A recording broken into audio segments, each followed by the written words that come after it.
Mordac s'est imposé hier dans le rallye automobile de la Sainte-Baume. Le nordiste était favori. Il a triomphé devant 2 pilotes régionaux. Une course suivie et disséquée par Jean-Claude Valentin et Bernard Thébault.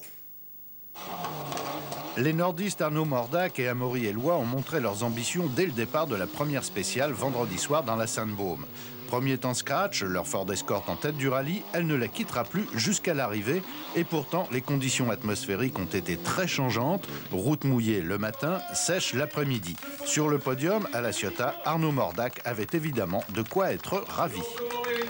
L'an dernier, ça s'était passé un peu plus difficilement, je dirais, parce qu'on avait cassé le moteur à la 3e spéciale, donc on voulait un peu se venger. Victoire donc incontestée d'Arnaud Mordac, mais la lutte a été très chaude pour les places d'honneur entre Olivier Salémy de Bandol, qui avait cassé sa tirelire pour louer une Maxi Mégane et bien se classer, et le Vauclusien Alain Pelleret au volant d'une Saxo Kit-Car. Le temps de s'habituer à la Mégane, Olivier Salémy a grignoté petit à petit l'avance de Pelleret, ravi la 2e place, mais le Provençal, chez lui, s'est tout de même fait taper par un nordiste. Il a quand même battu Bugalski au Touquet chez lui, donc il était lui l'original de l'étape à l'époque. C'est une super valeur à l'échelon national. D'être derrière lui, ça ne me dérange pas du tout. Et réellement, je me suis fait un gros plaisir dans la Mégane et je ne regrette pas du tout, c'est super.